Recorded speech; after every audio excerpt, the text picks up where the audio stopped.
నమస్తే, welcome to our channel. నేను సిరి. తెలంగాణ ఏర్పడి తెలంగాణ రాష్ట్రం ఏర్పడి 12 సంవత్సరాలు కంప్లీట్ అయిపోయినాయి. పుష్కర కాలం కంప్లీట్ అయినాక కూడా ఇంకా కూడా తెలంగాణ మీద చాలామంది ఇంకా వాళ్ళ వ్యతిరేకత ఏది ఉందో దాన్ని చూపెడుతూనే ఉన్నారు. అట్లనే ఇక్కడ ఉన్న రాష్ట్రంలో ఇప్పుడు కాంగ్రెస్ ప్రభుత్వం ఉంది. కాంగ్రెస్ ప్రభుత్వం కూడా అంతే సైలెంట్గా ఉన్నది. అట్లనే తెలంగాణ గురించి ఏదైనా మాట్లాడితే కూడా వాళ్ళు సైలెంట్గానే ఉంటారు.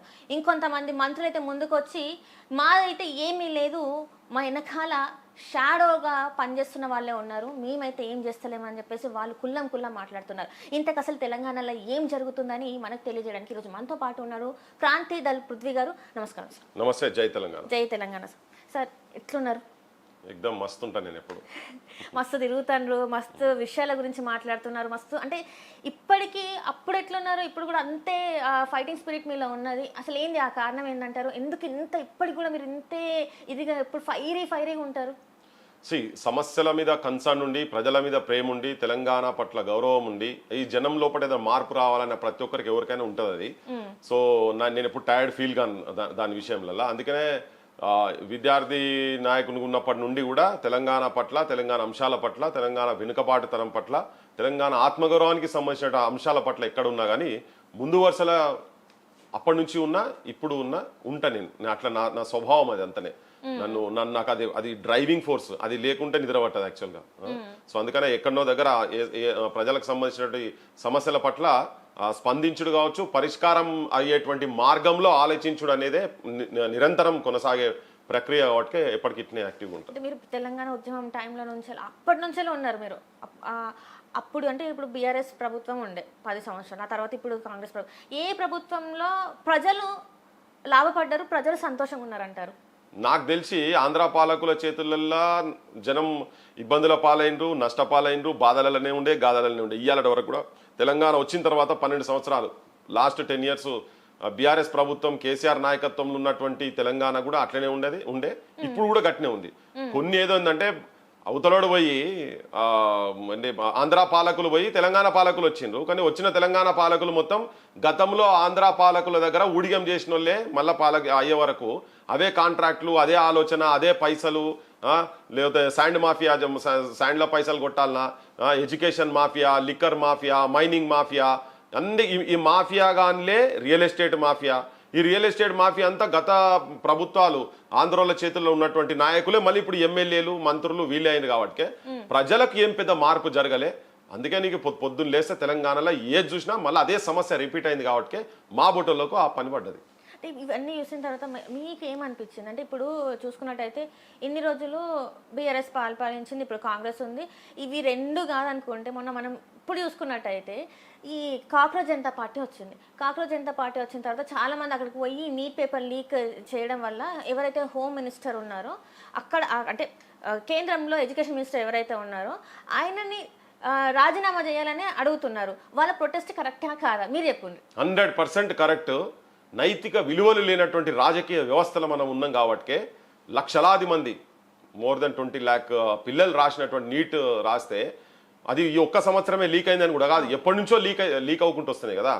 సో భారతదేశంలో మెరిట్ అనే దాన్ని మొత్తం బొందబెట్టి వాళ్ళకు కావాల్సినటువంటి వాళ్ళ గురించి అని చెప్పి అది అమ్ముకుంటున్నారు కావచ్చు. కొంతమంది రాజకీయ వ్యవస్థ కూడా దాంట్లో ఇన్వాల్వ్ అయి ఉన్నారు కాబట్టి ఇంతకుముందు ఎప్పుడో చిన్న యాక్సిడెంట్లు జరిగితే మంత్రులు రిజైన్ చేసేది. లాల్ బహదూర్ శాస్త్రి ఒక గ్రేట్ ఎగ్జాంపుల్ భారతదేశంలో. ఉట్టిగా తీసి పక్కకు పడేసిండు ఆయనే, మంత్రి, రైల్వే మంత్రి తీసి పక్కకు పడేసిండు. అంటే గాన్ ఆర్ దోస్ డేస్. ఇప్పుడు అవి లేవవి. ఇది అదొక అనదర్ డే లెక్క అయిపోయింది. అంటే ఇంతమంది అంటే అసమర్థులు ప్రభుత్వాలు, ప్రభుత్వ పెద్దలుగా ఉండి మంత్రిత్వ శాఖలకు హెడ్లు అయి ఉన్న తర్వాత ఈ 100% ఇటువంటి జరుగుతాయి కదా. అసలు నైతిక విలువలు అనేది 0.01% కూడా లేవు వారికి. నువ్వు రాజ్యాంగం మీద ప్రమాణం చేసి భారతదేశ ప్రజలకు నేను చిత్తశుద్ధితోటి నేను అన్ని ప్రమాణాలు అన్ని చదువుతారు కదా ఇవన్నీ, కానీ మొత్తం వాటి అన్నిటికీ 200% ఉల్లంఘన జరుగుతుంది. అసలు ఇమ్మీడియట్ గా అతను రిజైన్ చేయకపోతే బర్తరఫ్ చేయాలి. ప్రధానమంత్రి కూడా సేమ్ వీళ్ళందరూ ఒకటే కోవలకు చెందిన వాళ్ళు కాబట్టి ఇప్పుడు నేను అనాల్సి వస్తుంది ప్రధానమంత్రిని కూడా. ఆయన డైరెక్ట్ ఇన్వాల్వ్మెంట్ ఉన్నదా లేదా అంటే నువ్వు అసమర్థం తీసుకొచ్చి పెట్టినావు కదా. ఇలా లక్షలాది మంది కుటుంబాలు ఒకే ఎగ్జామ్కు వాళ్ళకు ఒక డ్రీమ్. అది ఇప్పుడు నీట్ అనేది ఒక డ్రీమ్, కొన్ని సంవత్సరాల నుంచి అది ఒక ఏం ఉంటుంది, అలా 5వ తరగతి 6వ తరగతి అప్పటి నుంచి వాళ్ళకి ఒక డ్రీమ్ పెట్టుకుంటారు, నేను ఏం కావాలనేది. ఆ ఎగ్జామ్ గురించి ఆలోచన ఉంటుంది, పొద్దున్న లేస్తే సాయంత్రం ఎట్లా చదువుకోవాలి, ఏం ప్రిపేర్ కావాలి, అక్కడ దానికి వచ్చినందుకు నేను ఏ సబ్జెక్టుల మీద ఎంతెంత పట్టు సంపాదించాలి, ఇవన్నీ వాళ్ళ పేరెంట్స్ ప్రతి ఒక్కరు ఆలోచించే అంశం కదా అది. ఇప్పుడు పేరెంట్స్కి ఏముంటుంది, పొద్దున్న లేసే పోయి ఏదో పని చేసుకొని వచ్చి పిల్లలను సాది ఇంత బువ్వ పెట్టి చేసి ప్రయోజకులు కావాలనే ఉద్దేశంతోనే కదా. సో అక్కడ దానికి వచ్చినాక తీరను పేపర్లు లీక్ చేసి వాళ్ళకు రావాల్సినటువంటి రైట్ఫుల్ అంటే వాళ్ళ సమర్థతకు తగ్గట్టుగా రావాలి. కానీ నువ్వు లీకులు చేసిన తర్వాత కాకుండా పైసలకు అమ్ముడు పోయి ఇంకెవరికి పోదు అంటే పేరెంట్స్ కష్టాలు కావచ్చు, పిల్లల కష్టాలు కావచ్చు. దీన్ని ఏంటంటే మానసికంగా డౌన్ అవుతారు, నైతిక ధైర్యాన్ని కోల్పోతారు, వాళ్ళు కుటుంబాలు కూడా కోల్పోతాయి. అరే ఏంది ఇంత అన్యాయం అని. సో జరిగినప్పుడు ఇట్లా మంత్రులుగా బర్తరఫ్ చేస్తే ఏమైందంటే వచ్చేటోని కన్నా భయం ఉంటుంది. ఇప్పుడు ఏమైందంటే సిస్టంలో వాళ్ళందరూ కలిసి ఉన్నారు. ఇప్పుడు ధర్మేంద్ర ప్రధాన్కు సంబంధించినటువంటి వాళ్ళు కూడా 200% అని ఉండి ఉంటారు, నేనైతే అనుకుంటున్నా పక్కా. ఇది ఎప్పటి నుంచో జరుగుతుంది వచ్చింది కాబట్టి ఎక్కడ నీతి నిజాయితీ అనేది ఎక్కడ లేదు. అది ఉట్టిగా జస్ట్ అమ్ముడు పోయే సరుకు కాడికి వచ్చింది, బరాబర్ ఆయన బర్తరఫ్ చేయాలి. అసలు రెస్పాన్సిబిలిటీ ఈవెన్ నరేంద్ర మోడీ మీద కూడా ఆ బాధ్యత ఉంటుంది.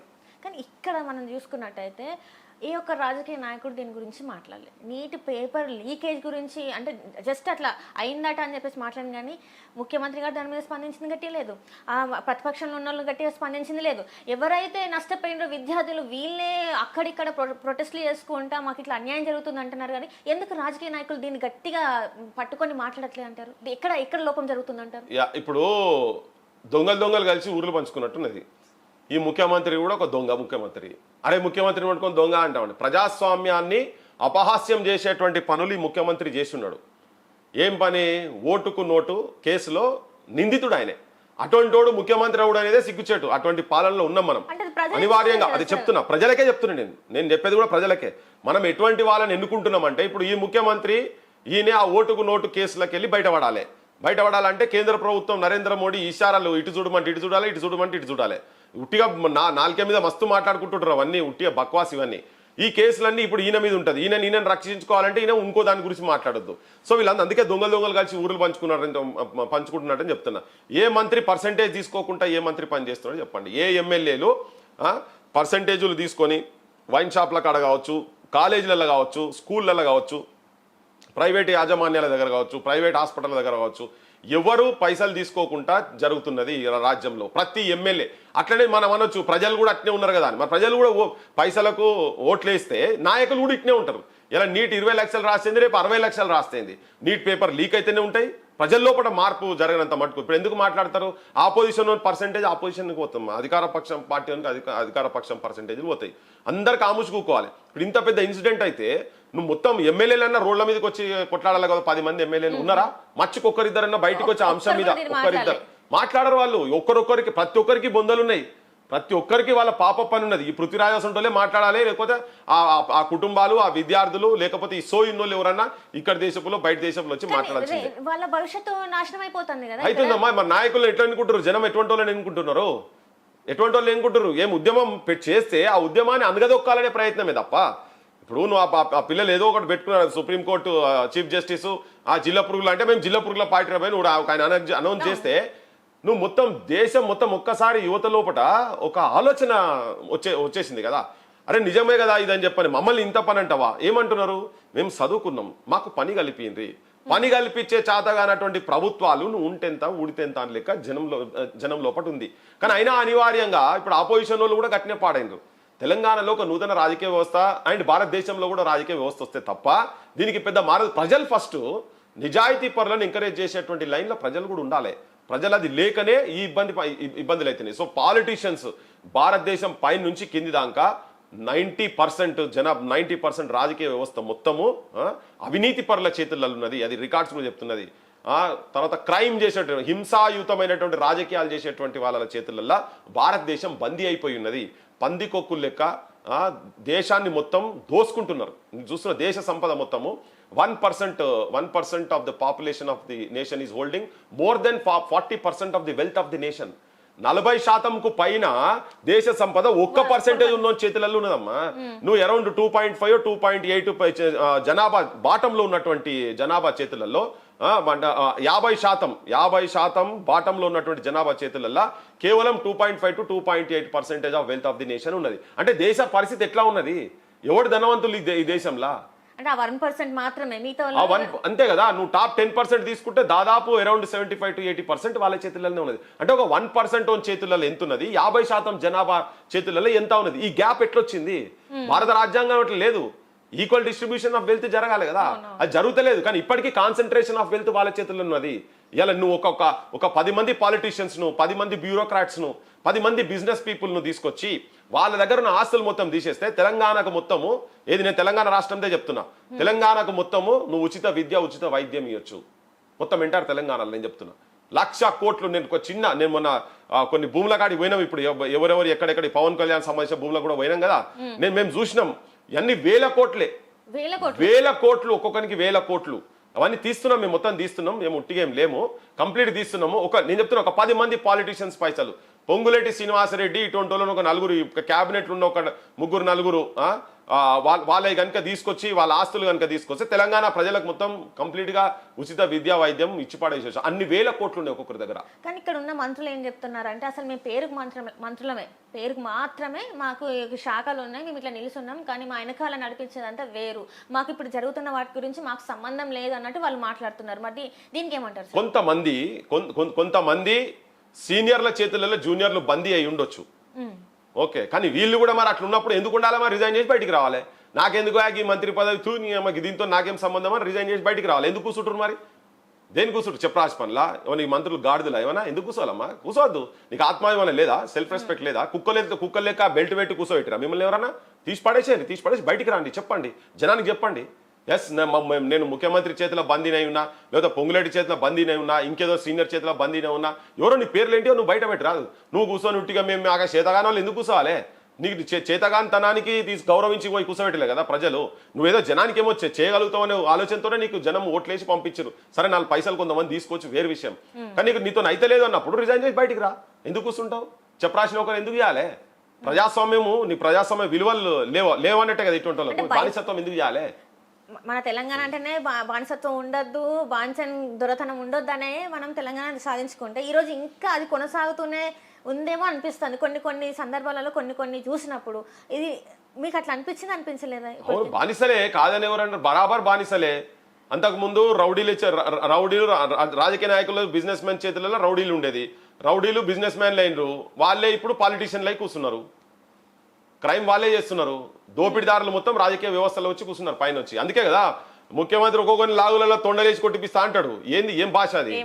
ఏం భాష? రౌడీలు రోడ్ల మీద తిరిగేటోని భాష అదంతా.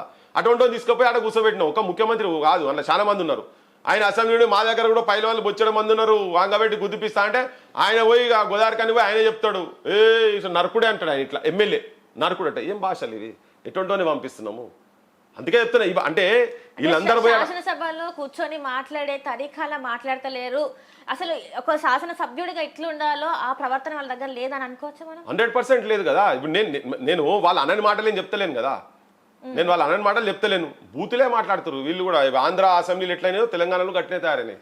అరే నువ్వు విజ్ఞానము నీ లోపట ఎంత ఉన్నదో, ప్రజాసేవ ప్రజల పక్షాన ఆలోచించేటువంటి దాంట్లో నువ్వు ఏం మాట్లాడతావో, నీ ఆచరణ ఏముంటుందో గది చెప్పాలి. పెద్ద మహానుభావులు పుట్టినటువంటి నేల కదా ఇది. వీళ్ళు కూడా వాళ్ళ లేక బూత్ సాయితం, ఎందుకంటే వాళ్ళతోనే వీళ్ళు కూడా ఉన్నారు కాబట్టి. నేను ఒక రూలింగ్ పార్టీ ఒకటే చెప్తలేను, ఆపోజిషన్ వాళ్ళు అట్లే ఉన్నారు, వీళ్ళు అట్లే ఉన్నారు, అందరూ అట్లే తయారైనరు. రైట్. మనం చూసుకున్నట్టయితే రీసెంట్ కాలంలో మన తెలంగాణ మహిళల గురించి పెట్టే మెసేజ్లే కావచ్చు, వాళ్ళు వేసుకున్న వేషధారణ గురించే కావచ్చు, చాలా వరకు అంటే నేను మాటల్లో చెప్పలేను, అట్లాంటి మెసేజ్లు వస్తాయి. అసలు ఏం జరుగుతుంది? తెలంగాణ భాషని కించపరుస్తారు, తెలంగాణ అస్తిత్వాన్ని కించపరుస్తారు, తెలంగాణ మహిళల్ని కించపరుస్తారు. అసలు ఎందుకు ఇట్లాంటి మాటలన్నీ మాట్లాడుతున్నారు? ఎవరికి ఆ రైట్స్ ఉన్నాయి, ఆ హక్కు ఉన్నాయి అట్లా మాట్లాడడానికి? అసలు అంటే కొన్ని పదాలు నేను చాలా హార్ష్గా వాడతా, ఇది జనం కూడా ఎందుకు ఇంత హార్ష్గా మాట్లాడుతున్నా అంటే నేను చూడలేకపోతున్నా. ఇప్పుడు సిరి నువ్వు ఉన్నావు కదా, నువ్వు సపోజ్ ఏమన్నా ఈ పవన్ కళ్యాణ్ ఈ సొంటోల మీద నువ్వు మాట్లాడినావు అనుకో, రేపు పొద్దుగాల నీకు స్లీవ్లెస్లు ఉంటాయి, లేకపోతే నీ డ్రెస్ ఇక్కడికి వెళ్ళి పెడతారు, నీకు చిన్న షార్ట్ మీద పెట్టి నీ ఫోటోలు పెట్టి, నాకు జర్నలిస్ట్ ఒకటి పెట్టిండ్రు, నేను చూపిస్తా, పెట్టేసి నీ ఫోటో వస్తుంది బయటికి, దాని మీద యాక్షన్ ఉండదు. నపుంసక పాలన జరుగుతుంది తెలంగాణలో. అది రేవంత్ రెడ్డి రూపంలో కావచ్చు. నేను టాప్ పోలీస్ బాసెస్ను కూడా చెప్తున్నా. నేను మాకు చాలా అవమానం అనిపిస్తుంది. మీరు ఎట్లా ఇండ్ల గొప్పోల్లో ఏం ఎగ్జాములు రాసి వచ్చిరో మాకు తెలియదు, కానీ చాలా ఘోరంగా, నీచంగా, హీనంగా తెలంగాణ తల్లులను, తెలంగాణ బిడ్డలను, అక్క చెల్లెళ్లను చాలా దారుణంగా మాట్లాడుతున్నారు. చాలా దారుణంగా ఒక్కొక్క ఫోటో చూపిస్తే, వాళ్ళు పంపించేటి ఒక్కొక్క ఫోటోలు చూపిస్తే మైకులు పెట్టి ఇట్లా నోట్లో పెట్టి మైకులు పెట్టి, అసలు నేను చెప్పలేనమ్మా, అంత చాలా ఘోరమైన. అందుకనే నపుంసకులు అంటున్నా. బరాబర్ వాళ్ళ ఇంట్లో కూడా చూస్తే మీ ఇంట్లో కూడా చూపియండ్రి. అసలు తెలంగాణలో పేర్లు పెట్టి అంటున్నారంటే ముఖ్యమంత్రి కుటుంబాలను అంటున్నారు, డీజీపీ కుటుంబాలను అంటున్నారు, కిషన్ రెడ్డి గారి కుటుంబాలను అంటున్నారు, లక్ష్మణ్ గారి కుటుంబాలను అంటున్నారు, కేటీఆర్ కుటుంబాలను అంటున్నారు, మాబోటల కుటుంబాలు అంటున్నారు. మీ కుటుంబాలు యావత్ తెలంగాణలో ఉన్నటువంటి ప్రతి ఒక్క ఆడబిడ్డల మీద జరుగుతున్నది. మనమేమో బతుకమ్మ లెక్క పూజిస్తుంటే ప్రతి ఒక్క తెలంగాణ పేరు చెప్పి తెలంగాణ ఆడోళ్లను చాలా హీనంగా, నీచంగా ఆ పవన్ కళ్యాణ్ అంటోని గ్యాంగులు అట్లా మెసేజ్లు పెడతా ఉన్నాయి. మరి వీళ్ళు ఏం చేస్తున్నట్టు, ఏం ఈ సైబర్ నేరాలు అరికట్టేటందుకు ఆ పోలీస్ వ్యవస్థ ఏం చేస్తున్నది, వీళ్ళందరూ ఏం చేస్తున్నారో మాకు అయితే అర్థమైతలేదు. ఇదంతా బహిరంగంగా చూపిస్తుంటే కూడా నువ్వు మెసేజ్లు, ఫోటోలు నువ్వు చూపించలేవు బయటికి. నిన్నగాక మొన్న మళ్ళా ఏంది వాళ్ళ ప్రొఫైల్లలో దేవుని బొమ్మలు ఉంటున్నాయి. ఇది కూడా చూడండి, మళ్ళా రాముని బొమ్మలు ఉంటున్నాయి, హనుమంతుని బొమ్మలు ఉంటున్నాయి, కానీ మెసేజ్లు పెట్టేది మాత్రం ఇంత ఘోరంగా, నీచంగా పెడుతున్నారు కదా. దీన్ని అరికట్టేది ఎవరు అరికట్టాలి? పోలీస్ వ్యవస్థ అరికట్టాలి. ప్రభుత్వాలు ఉక్కుపాదంతో చేయాలి. కానీ ఇవన్నీ పోలీసుల దాకా ఎందుకు సార్? అంటే ఇక్కడ క్వశ్చన్ ఏంటంటే, ఇప్పుడు పవన్ కళ్యాణ్ గారు సనాతన ధర్మం ఫాలో అవ్వాలి, నేను సనాతని అని చెప్పేసి చెప్తున్నారు. అప్పుడు మరి అందులో మన సనాతన ధర్మం అంటేనే ఫస్ట్ మహిళల్ని గౌరవించడం, ఆడపిల్లల్ని గౌరవించడం, మంచిగా పద్ధతిగా చూసుకోవాలని. మరి వాళ్ళే ఆ లైన్లో లేరని అనుకోవాలి. మరి వాళ్ళు జన సైనికులు ఎవరైతే ఉన్నారో వాళ్ళు ఏ గాయనే నయతీతి నాయక గాయనేగా సనాతన ధర్మాన్ని గాయన కాపాడతారంటే ఇక అది పెద్ద జోకం. అది పెద్ద సెంచరీ జోక్ ఇది. అదే మరి ఇటువంటి వస్తున్నాయని ఇప్పుడు దాదాపు నేనైతే 20 రోజుల నుంచి పైన నుంచి మొత్తుకుంటున్నా. ఆఖరికి ఇట్లా కూడా చెప్పిన, చంద్రబాబు నాయుడు కొడుకు పుట్టుక గురించి అలా భార్య మీద ఎంత నీచంగా, హీనంగా మాట్లాడిండో ఒక ఎమ్మెల్యే, అది చూసి సభ్య సమాజం మొత్తం మాబోటంగా బాధపడ్డం, ఇబ్బంది పడ్డం. రాజకీయంగా మాట్లాడితే రాజకీయంగా మాట్లాడాలి, కానీ నీచంగా మాట్లాడితే అదే చంద్రబాబు, నికార్స్గా ఉండేటువంటి చంద్రబాబు, చాలా గంభీరంగా ఉండేటువంటి చంద్రబాబు నాయుడు ప్రెస్ కాన్ఫరెన్స్ లో తన భార్య పట్ల, కొడుకు పట్ల అసభ్యంగా మాట్లాడిన దాని మీద చెప్పలేక బోర్న ఏడిస్తే మాసొండలో ఇబ్బంది పడ్డామని అది కూడా చెప్పిన. ఇప్పుడు మరి మా తల్లుల గురించి, మా అక్క చెల్లెళ్ళ గురించి, మా భార్యల గురించి తెలంగాణ పేరు పెట్టి బూతులు తిడుతుంటే నువ్వు ఎందుకు కేసులు పెడతావు చంద్రబాబు నాయుడు అని చెప్పని అడుగుతున్నాను. నేను అడిగిన మెసేజ్లు కూడా పెడుతున్నాం, కానీ దానికి ఏదో చిన్న రీజైండర్ ప్రకటన ఇచ్చినట్టు ఇచ్చుడు కాదు, బొక్కలేయాలి ఒక్కొక్కరిని. బీ కేర్ఫుల్ కాదు, నువ్వు తీసుకొచ్చి లోపల పడేయాలి. ఉట్టిగా ఏంటది ఆ సాయి అనే పిల్లగాని తీసుకొచ్చి 23 ఏళ్ళ పిల్లగాని తీసుకొచ్చి లాకప్ డెత్లే సంపుడు కాదు. ఇవాళ నేను అనుకుంటున్నా, మా వెంకటరామరెడ్డి జర్నలిస్ట్ని ఇక్కడికి వెళ్ళి తీసుకుపోయినాడు, మేము ఆపినాము. ఒకవేళ ఆ రోజు ఆపకపోతే వెంకటరామరెడ్డి బరాబరి ఇలా శవమై తేలుతుండే. ఎందుకు సార్ ఇప్పుడు అసలు ఒకసారి కేసు ఫైల్ చేస్తే మీరు కోర్టులో ప్రొడ్యూస్ చేయాలి, ఆ తర్వాత కదా ఇట్లాంటివి ఏమన్నా ఉంటే చేయాలి. ఏం చేయకుండా అసలు ప్రొసీజర్ ని ఫాలో అవ్వకుండా వీళ్ళు ఇట్లా చేయడం ఎంతవరకు కరెక్ట్ అంటారా? నన్ను కొంతమంది అన్నారు నరహంతకుడు ఆయన అని చెప్పని. నేను అంటే గంత పెద్ద పాఠం ఎందుకు వాడుతున్నావు అని. చంద్రబాబు నాయుడు నేను ఇంతకుముందు నరహంతకుడు అని నేను సంబోధించిన, ఇప్పుడు కూడా నరహంతకుడు. ఎందుకంటే ప్రతి పల్లెలలో ఇట్లా యువకులను తెలంగాణ అన్న ఇక్కడ వెనుకబాటుతనానికి వ్యతిరేకంగా పాలకులను ప్రశ్నించే తత్వాన్ని పెంచుకున్నటువంటి పిల్లలు ఊర్లలో తిరుగుతుంటే ఒక్కొక్కరిని రాత్రి పూట ఇళ్లలో లేకుండా నానా బీభత్సవం చేసి తీసుకుపోయి పోలీస్ స్టేషన్ లేచి కొట్టి ఎన్నో లాకప్ డెత్లు ఇక్కడ కూడా అయినాయి. అనల పేర్ల మీద చెప్పి ఎన్కౌంటర్లు చేసారు, ఇట్లా చాలా చేశారు కదా. ఇవాళ మళ్ళా ఆంధ్రప్రదేశ్లో నువ్వు సేమ్ అదే రిపీట్ అవుతున్నది. నువ్వు పత్రికలు కూడా చూడండి, నేను ఒక చిన్న ఉదాహరణ చెప్తున్నా, వాళ్ళకు కూడా ఒక విజ్ఞప్తి చేయదలుచుకున్నా పత్రికలకు. ఇది ఏం న్యూస్ న్యూస్ అమ్మా ఇది?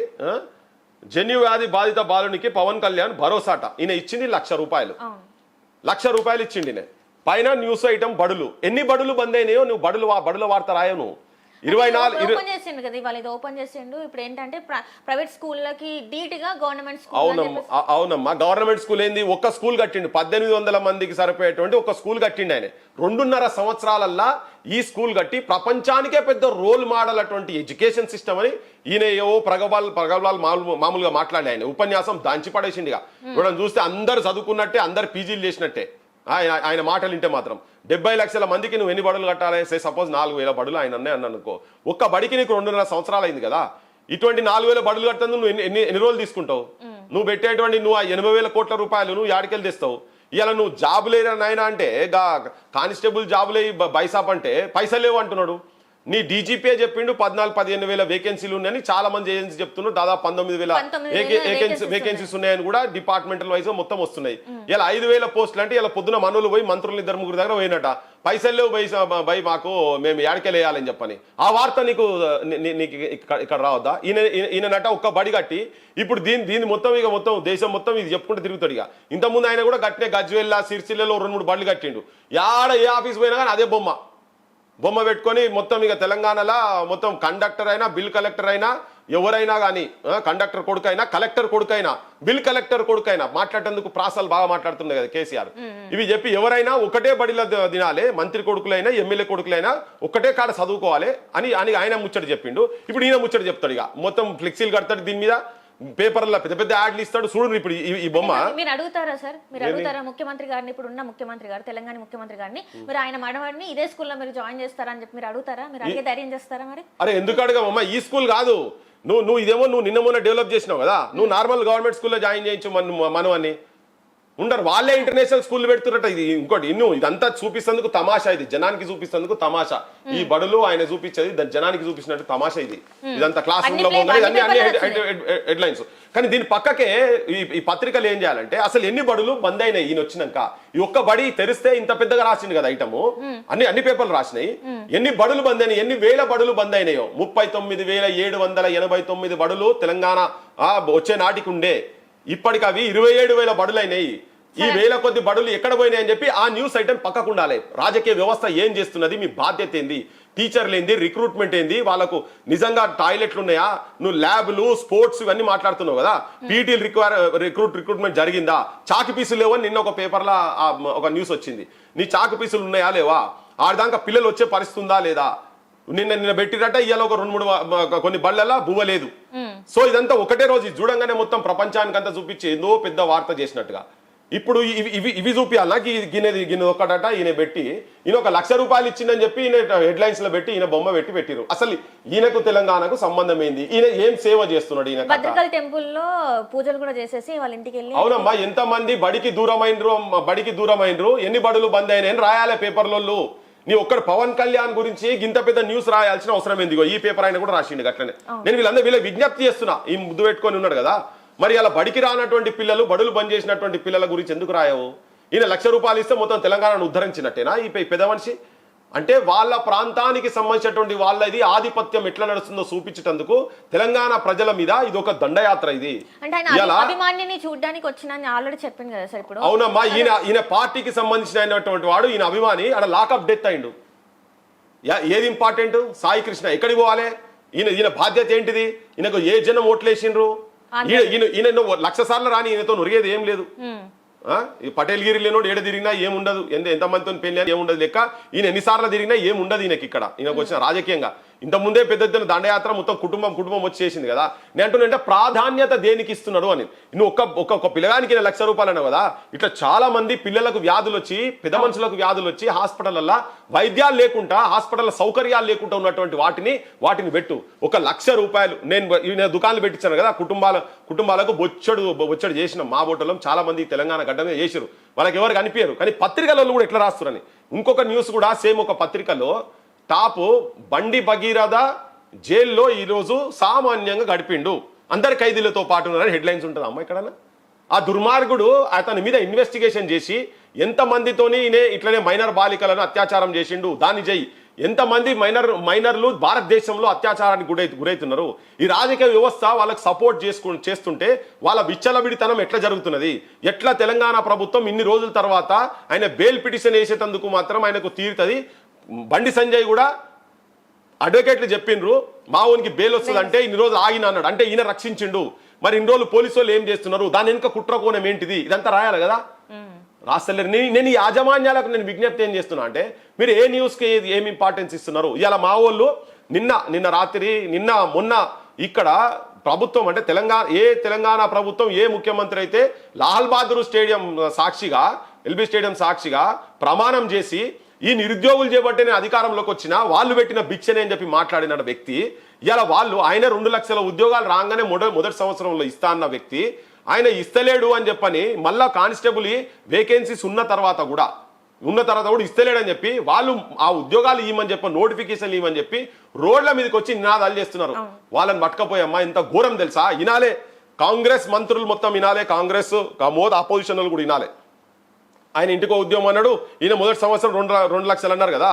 తెలంగాణలో నిరుద్యోగులు మీరు చెప్పిన మాటల గురించే వాళ్ళు అడుక్కుంటా రోడ్డు మీదకి వచ్చి 5,000 కాదు కనీసంగా 19,000 20,000 ఇయ్యండ్రి అని చెప్పని అడిగితే తీసుకుపోయి కేసులు పెడుతున్నారు. వాళ్ళంటారు 1,60,000 ఉద్యోగాలు మేము ఇచ్చినాం బీఆర్ఎస్ అంటది, కాంగ్రెస్ అంటది మేము 60,000 ఉద్యోగాలు ఇచ్చినాం ఇంతవరకు కనివిని ఎరగని రీతిలో మేము చేసినామని వీళ్ళంటారు.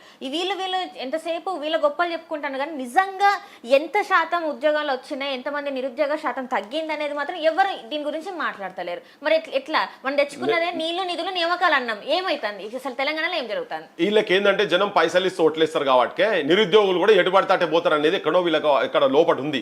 వీళ్ళ మధ్యలో కూడా ఐకమత్యం లేదనేది ఉన్నది. నేనేమంటున్నా అంటే ఇప్పుడు ఈ ప్రజా ప్రభుత్వంలో మీరు కంచెలు తీసేసినాం అది అని చెప్పని ఆ ప్రగతి భవన్ ముంగట తీసేసారు కానీ ఇవాళ నిన్న రాత్రి నిరుద్యోగ యువకులను పాకెట్ ప్లేయర్లను దొంగలను రేపిస్టులను పెట్టే కాడ సెల్లల పెడుతున్నారు. పీజీలు పిహెచ్డీలు చదివినటువంటి తెలంగాణ భవిష్యత్తును నువ్వు సలాకల లోపల పెడుతున్నావు పోలీస్ స్టేషన్ లోపల. జాగ్రత్త, తెలంగాణ జనం ఇది మొత్తం రిజిస్టర్ చేసుకుంటున్నారు, వాళ్ళ మీద కేసులు పెడుతున్నారు. మీరు చెప్పిన మీ మీద కేసులు పెట్టాలి. అసలు మిమ్మల్ని మీ అసలు అబద్ధాలు మాట్లాడించి ఓట్లు వేసుకున్న మిమ్మల్ని బొక్కల వారేయాలి. కానీ ఇలా వాళ్ళ హక్కుల గురించి అడిగితే ఆ పిల్లలను 5 రూపాయల బువ్వ దొరుకుతుంది కదా, ఆ అన్నం తీసుకొచ్చి ఎట్లయితే వాళ్ళ హాస్టల్లో అదే తింటున్నారు కదా, అరే మీకు ఇదే గతిరా అని చెప్పి ఆ బువ్వ తీసుకొచ్చి పోలీస్ స్టేషన్లల్లో వాళ్ళు అన్నం పెడుతున్నారు. ఇది తెలంగాణ ప్రభుత్వం చేస్తున్నటువంటి పని. పోనీ వేకెన్సీస్ లేవా అంటే వేకెన్సీస్ ఉన్నాయి. క్రైమ్ రేటు లేటెస్ట్ రిపోర్ట్ వచ్చింది నేషనల్ క్రైమ్ రికార్డ్స్ బ్యూరో ప్రకారంగా భారతదేశ సగటు 419 క్రైములు జరిగితే తెలంగాణలో 569 క్రైములు జరుగుతున్నాయి. అంటే ఇక్కడ పోలీస్ వ్యవస్థ ఉన్నదానికన్నా ఇంకా పటిష్టం కావాల్సిందే కదా దాన్ని ఆపాలంటే. ప్రతి లక్షకు నేను చెప్పేది కాదు, ఇది స్టాటిస్టికల్ డేటా. మొత్తం దేశంలో టాప్ తెలంగాణ క్రైమ్ లో టాప్ ఉన్నది. అంటే నీ పోలీస్ వ్యవస్థగా పెంచాలి కదా. నువ్వు ఉన్న రిక్రూట్మెంట్ నువ్వు చేస్తలేవు. నువ్వు వేకెన్సీస్ 20,000 దాకా వేకెన్సీస్ అంటే నువ్వు 5,000 చేస్తున్నావు. అంటే నువ్వు ఈ డేటా చూసిన దాని ప్రకారంగా అన్నా కానీ తెలంగాణ రైజింగ్ 3 ట్రిలియన్ చేస్తా. ఎక్కడనైతే శాంతి భద్రతలు మెయింటైన్ అవుతాయో అక్కడనే ఇన్వెస్ట్మెంట్స్ వస్తాయి. నీకు తెలంగాణలో అశాంతి పెట్టుకొని నువ్వు రిక్రూట్మెంట్ చేయాలి కదా. నువ్వు 20,000 బదులు ఇంకో 5,000 10,000 మంది నువ్వు రిక్రూట్మెంట్ చేయాలి పోలీసు వ్యవస్థను చేసి నువ్వు కట్టిదిట్టం చేయాలి కదా. ఒక చిన్న వర్షం పడితే రోడ్డు మీద ట్రాఫిక్ పోలీసు వాళ్ళు కనబడతలేరు. గంటల కొద్దీ జనము రోడ్ల మీద అల్లాడుతున్నారు. మీరన్న పాయింటే మాట్లాడుతున్నారు సార్. ఇప్పుడు ఏంటంటే ఇప్పుడున్న గత ప్రభుత్వం ఏమో మేము ఆడపిల్లల జోలికి వస్తే ఎట్లా ఎన్కౌంటర్ చేస్తున్నామో మేము చూపెట్టినామంటారు. ఇప్పుడున్న ప్రభుత్వం ఏమంటుందంటే మేము కేంద్ర మంత్రుల కొడుకులైనా వదిలిపెట్టాం జైలుకి తీసుకెళ్తామని చెప్తారు. మీరు క్రైమ్ రేట్ పెరిగిందని చెప్పేసి మనకి ఇట్లా రిపోర్ట్స్ ఏమో వస్తున్నాయి. అసలు జనాలు దేని నమ్మాలి సార్? ఇప్పుడు ఎంత అయోమయ పరిస్థితులు ఉన్నాయంటే తెలంగాణలో మా నీళ్ళు మాయి కాదు, పక్కన వాళ్ళు తీసుకుపోతాండ్రు. మా నిధులు మాకు అసలు వస్తలేవు, కేంద్రం నుంచి వస్తలేవు. మా ఉద్యోగాలు కూడా మాకు లేవు. మేము ఇంత చదువుకుంటున్నాం, ఏంది మా భవిష్యత్ ఏంది? ఎంతమంది ఆత్మహత్యలు చేసుకుంటారు, ఎంతమంది రైతులు ఆత్మహత్యలు చేసుకుంటారు. కళ్ళల దగ్గర ధాన్యాలు మొన్న చూసుకున్నాం మనం, అకాల వర్షాల వల్ల ఎంత పంట నష్టం జరిగింది. ఇవన్నీ జరుగుతుంటే దీని మీద ఏ ఒక్కరు కూడా స్పందిస్తలేరు. ఇవి విషయాలు కాదా, మెయిన్ అంశాలు కాదా? వీటిని ఎట్లా చూడాలంటారు? ప్రజలను వాళ్ళు గాడిదలు గొర్రెలు అనుకుంటున్నారమ్మా. క్లియర్గా చెప్తున్నా నేను మళ్ళీ రిపీటెడ్ ఏం చెప్తున్నా అంటే ఎలక్షన్ ముందు వారం రోజులు ఊర్లలో ఉత్సవాలు జరుగుతున్నాయి. వాడు వారం రోజుల ముందు బుడ్రాయిల పండుగలు జరుగుతాయి. ఆ ముంగటైన పండుగ ఉంటే ఆ ఇంటింటికి పటాకాలు పోతాయి. దసరా పండుగ దగ్గర ఉంటే వారం రోజులు తాగేటందుకు ఇంత క్వార్టర్ బాటలు పోతాయి. ఇంత మందు సీసా ముక్క, మటన్ ముక్క, చికెన్ ముక్కలు పోతాయి. ఆఖరికి తెల్లారి తోట్లనంగా 500 ఒక ఊరిలో ఒక్కొక్కరికి పోతాయి, లేదు 1000 రూపాయలు పోతాయి. బేరం ఎంత గిడితేకంత 1500. నాట్ ఓన్లీ తెలంగాణ, ఆంధ్రాలో కూడా అదే పరిస్థితి ఉన్నది. కానీ తెలంగాణలో కూడా ఏమైతుందంటే అన్ని రాజకీయ పార్టీలు జనానికి పైసలు ఇచ్చి ఓట్లు కొనుక్కునే స్థాయిలో హెవీలు అమ్ముడు పోయేటోళ్ళు ఎంత అనే లెక్కలు ఉన్నారు. కానీ అది కాదు, జనం మారాలని చెప్తున్నాను. ఇక్కడ రిపీటెడ్గా చెప్పేది ఏంటంటే ఇప్పుడు మా ఓటోలో ఏమైనా ఇట్లా మాట్లాడు గానే దగ్గర ఎన్ని పైసలు గానే పృథ్వీరాజ్తో ఏమవుతుంది అనే లెక్కల మాట్లాడితే వెనుక ఉండాలి 1000 కోట్లు. మనం దోపిడీ చేసిన పైసలు ఉంటే అరే మనోడు వస్తాది భయ్ గాలి మోటార్లు తిరుగుతా అంటాడు. మీరు పేపర్ చూసే ఉంటారు, రెవెన్యూ అధికారి వేల కోట్లు. నేను అందుకే చెప్తున్నామా, ఒక చిన్న అధికారుల ఇళ్లల్లా వందలు వేల కోట్లు దొరుకుతున్నాయి. 10 మంది రాజకీయ నాయకుల మీద రేడ్ చేస్తే నేను చెప్తున్నా. ఇప్పుడు రేవంత్ రెడ్డి నిన్న మాట్లాడుకుంటా అన్నాడు కదా. రేవంత్ రెడ్డి ఏమంటాడు, నేను అంతకుముందేమో మేము పటేళ్ళు పట్వార్లము మాకు పెద్ద వతన్లు ఉండే అని మాట్లాడిండు. మళ్ళీ నేను మా ఊరికాడికి వెళ్ళి 6 కిలోమీటర్లు నేను నడుచుకుంటూ వచ్చినా నిన్నే చెప్తున్నాడు. కొండారెడ్డిపల్లికి వెళ్ళి నేను నడుచుకుంటూ వచ్చినా, తాండ్రకు నడుచుకుంటూ వచ్చినా అని చెప్పిండు కదా నిన్న. ఇవాళ వాళ్ళ ఆస్తులు పాస్తులు కుటుంబాల ఆస్తుల పాస్తులు ఏడదాకా పెరిగినాయి నాయన. మీ పొంగులేటి శ్రీనివాసరెడ్డి ఏముండే, ఒక 20-25 ఏళ్ల కింద ఆయన ఏముండే, మీ మంత్రులు ఒక్కొక్కరు ఏముండే, యాడికెళ్ళి వస్తున్నాయి మరి పైసలు. అందుకే వీళ్ళ దగ్గర ఇటువంటి వాళ్ళ దగ్గర నువ్వు వాళ్ళ మీద కనుక నిజంగా నువ్వు వాళ్ళని ప్రాపర్గా ఒక మంచి ఆఫీసర్ని తీసి కనుక వీళ్ళ మీద చేస్తే, వీళ్ళ ఆస్తి పాస్తులు వీళ్ళ కథలు ఎక్కడికి వెళ్ళి వస్తున్నామో ఒక ఎలక్షన్కు ప్రతి ఊరికి నువ్వు ఓటుకు 1000, 2000, 3000 అంటే లక్షలనే పోతుంది కదా. ఓ 10 కోట్లు, 20 కోట్లు, 50 కోట్లు, 100 కోట్లు. ఇప్పుడు 100 కోట్ల పైసలు ఎక్కడికి వెళ్ళి వస్తున్నాయి అంటున్నా. ఆ పైసలు కనుక అవినీతే కదా, అవన్నీ ప్రజల పైసలే కదా. ఒక్క ఎమ్మెల్యే టికెట్ 100 కోట్లు అంతే కదా. అది వాడు ఇచ్చి తీసుకుంటుండు. బంగారు బిస్కెట్లు ఇచ్చి కూడా తీసుకుంటారు కొంతమంది. రాత్రి వచ్చి నిలబడతారు. నేను జనంకి ఏమి విజ్ఞప్తి చేస్తున్నా అంటే, ఇటువంటి వాళ్ళని మీరు ఎంకరేజ్ చేస్తే మీరు మీ కుటుంబాలు మీ కష్టపడి చదువుకున్నటువంటి పిల్లల భవిష్యత్తు కూడా సర్వనాశనం అవుతుంది. ఆ బాధ వాళ్ళ ఇంట్లో గురించి వాళ్ళ గురించి ఆలోచించేటువంటి నాయకత్వాన్ని కనుక ప్రజలు ఎంకరేజ్ చేస్తే, మీరు సర్పంచ్ స్థాయి నుంచి కూడా చెప్తున్నా, సర్పంచ్లో కూడా పాపం అట్నే అవుతుంది. ఆడేదో షోకు అటో ఇటో చేసి పైసలు ఖర్చు పెట్టి వచ్చినాక మరి ఆడికెళ్ళి సంపాదించాలి. ఇప్పుడు కూడా పరిస్థితులు అంటే వాళ్ళు ఓన్ గా మురికాలు క్లీన్ చేపిస్తున్నారు అక్కడ. అసలు అంటే ఇజ్జత్కు చేపిస్తున్నారు. వాస్తవమే, అప్పుల పాలవుతారు, ఆత్మహత్యలు అవుతారు. అటో ఇటో కాంట్రాక్ట్ చేసి ఏతులకు తెల్లంగిలేసి తిరిగినాక చాలా మంది చెప్పారు. నేను సర్పంచ్ చాలా మంది చచ్చిపోతే పోయినా, బిల్లులు రాని వాళ్ళ ఇళ్లలో కూడా చాలా మందికి పోయినా. వాళ్ళ బాధలు వర్ణనానిత్యం. వాళ్ళు పాపం సేవ చేయాలన్నది చాలా మందికి, సర్పంచ్లకు, వార్డు మెంబర్లకు, కొత్త వాళ్ళు కూడా వాళ్ళు బాగా సేవ చేయాలన్నది, సమాజం పట్ల కన్సర్న్ ఉన్నది వాళ్ళకు. కానీ వాళ్ళకేందంటే సపోర్ట్ సిస్టమ్ లేదు, ఉన్నది అమ్ముకుంటారు, ఆఖరికి అప్పుల పాలవుతారు, కుటుంబాలు నాశనం అవుతున్నాయి. ఏదో ఆటోలో బిటోలో కొనుక్కొని హైదరాబాద్కి వచ్చి బతున్నటువంటి వాళ్ళు చాలా మంది ఉన్నారు.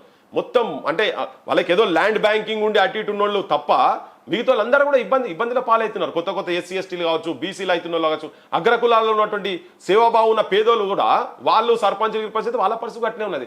కేవలం ఎమ్మెల్యేలు ఎమ్మెల్సీలు ఇక అటో ఇటో గనిమట్లు అయిపోయిందంటే కథం వాళ్ళు కూర్చోబెడతారు. ఇప్పుడు నువ్వు అన్నావు కదా మాదేం నడుస్తలేదని, అరే వానికి ఇచ్చే పర్సెంటేజ్ వచ్చేది తీస్తారు, 100 కోట్లు వచ్చే కాడ నీకు 5-10 ఇస్తాం రా కూర్చో అంటే ఈయన కూడా కూర్చుంటాడు. అంతకుముందు కిరాయిల్లో ఉండేటోడు కొంచెం విల్లాల తర్వాత ఫామ్ హౌజులు, ఫామ్ స్టేలు ఇవే నడుస్తుంటాయి కదా.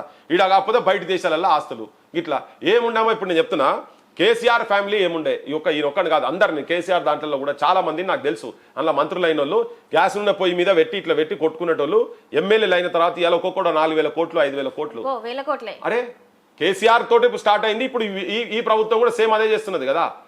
ఇప్పుడు కవితనే చెప్పింది కదా చాలా సందర్భాలల్లో, ఏమన్నది నా పెళ్లికే వేరే వాళ్ళ దగ్గర ఆ గుణప్రకాశ్ అంటే కూడా చాలా మంది చెప్పారు అప్పులు తెచ్చేసి అట్టిట్లని. ఇలా వాళ్ళు ఇక్కడ కాదు వేరే రాష్ట్రాలలో కూడా పార్టీ ఆఫీసులు పెడుతున్నారు, వాళ్ళకి పార్టీకి పైసలు ఉంటాయి. ఆమె పోతే 60-70 కార్ల కాన్వాయ్ పోతుంది, ఆమె కూడా పార్టీ పెడుతుంది.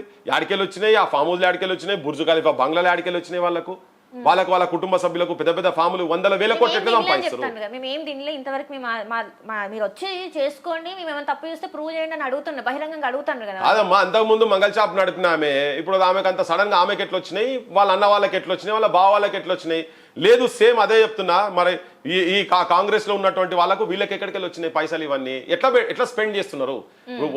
ఓట్ల నాడైతే ప్రతి ఊర్లలో పైసలు అయితే ఇస్తున్నారు కదమ్మా, ఎట్లకెళ్ళి వస్తున్నాయి వాళ్ళకి ఆ పైసలు. ఇవి కాక ఎంత అంటే మొత్తం అవినీతి పైసలు. ఇప్పుడు మన ఆఫీసర్లను చూస్తే దొరుకుతున్నారు కదా, అట్లా రాజకీయ నాయకుల ఇళ్ల మీద రేడ్ చేస్తే అప్పుడు అసలు సంగతులు బయటపడతాయి. కాదు రాజకీయ నాయకుల ఇళ్లలో సోదాలు చేసుడు సాధ్యమవుతుంది కాదు, చెప్తున్నా కదా కాదు. ఎందుకంటే ఇక్కడ నుంచి పైదాకా వాళ్ళందరూ లింకులు అయి ఉన్నారు. ఇప్పుడు ఏ మనిషి ఇంట్లో కోవిడ్ ఎంత ఘోరమైనటువంటి పరిస్థితి, జనం వాడు ఉంటాడా పోతాడా తెలియదు, ఎన్ని లక్షల కోట్లు ఉన్నాడు కూడా ఆ వ్యాధి వస్తే అటే పోయే పరిస్థితి ఉంది కదా. అటువంటి వానికి ఎవడన్నా ఉండేదంటే మందు సాయం చేస్తారు కదా, ఆ మందులలో కూడా పర్సంటేజ్లు కొట్టినటువంటి వాడు హెట్రో ఫార్మా అంటాడు, వాడు 140 కోట్ల రూపాయలు వాళ్ళ ఇంట్లో దొరికినాయి. వాడిని పార్లమెంటుకు పంపించిరమ్మా. వాళ్ళు చేసిన అవినీతికి మళ్ళా ఇటు బీజేపీ వాళ్ళతో వాళ్ళు కొల్లుడై ఉండేది ఉంటే ఓవర్ నైట్ వాళ్ళు గంగ స్నానం చేసినట్టే. ఎంత అవినీతి పరుడైనా కానీ గంగ స్నానం చేసినట్టే.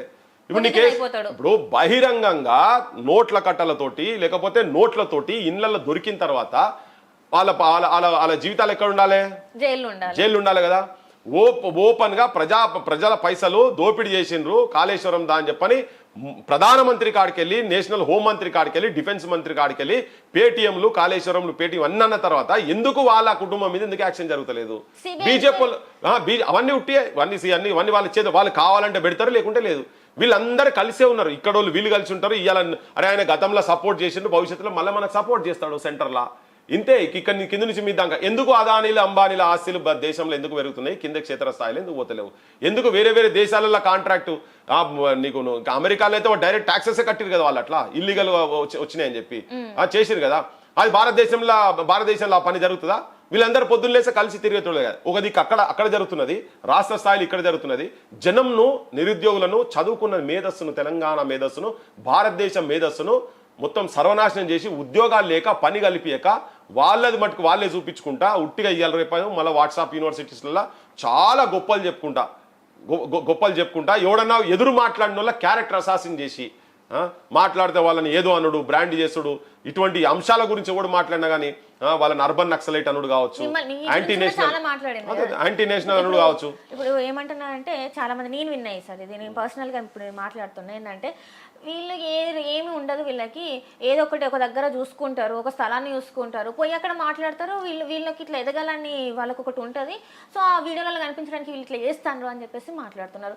మీరు చూసుకున్నట్టయితే మీరు వెలుగుమట్ల గురించి ఎంత చేసిండ్రు, కొన్ని అంశాలు ఉన్నాయి, వాటి గురించి మీరు ఎంత మాట్లాడిండ్రు, అవన్నీ మీరు జస్ట్ మీరు కనిపించడానికే మాట్లాడినంట. మరి దీనికి మీరు ఏం చెప్తారు? అంటే మీరు ఫేమ్ అవ్వడానికి మాట్లాడినంట. ఇప్పుడు ఫేమ్ అయ్యేందుకు ఏ చేసినా ముఖ్యమంత్రి ఇంటికాడ పోయి అంగిప్తే కూడా ఫేమ్ అవుతారమ్మా. బరివాత నిలబడితే కూడా వాడు ఫోటో తీస్తాడు, ముఖ్యమంత్రి ఇంటి కూడా చేసిందని చెప్పని. ఇవన్నీ ఇవి సైకలాజికల్గా ప్రజల పక్షాన కొట్లాడేటువంటి వాళ్ళను, ప్రజల పక్షాన నిలబడేటువంటి వాళ్ళను వాళ్ళ క్యారెక్టర్ అసాసిన్ చేసేటువంటి ప్రయత్నాలు జరుగుతున్నాయి. ఇవన్నీ ఒక అంశం. దాన్ని ఇప్పుడు ఇట్లా చిల్లర మాటలు మాట్లాడేటోళ్ళతో పెద్దవాడు మన ఏది మాట్లాడే దీంట్లో కూడా మళ్ళీ ఇంకేదో తప్పు తీసే మాట్లాడుతుంటారు. 1110 ఇండ్లు కూలగొట్టింది ఇది. ఉట్టిగా కూర్చొని లేడుడా పృథ్వీరాజ్ కావచ్చు, టీం ఉట్టిగా కూర్చొని ఏం లేరు. ఇన్ని ఇండ్లు పులగొట్టిరు, భూదాన్ ఇండ్లు, భూదాన్ పట్టాలు.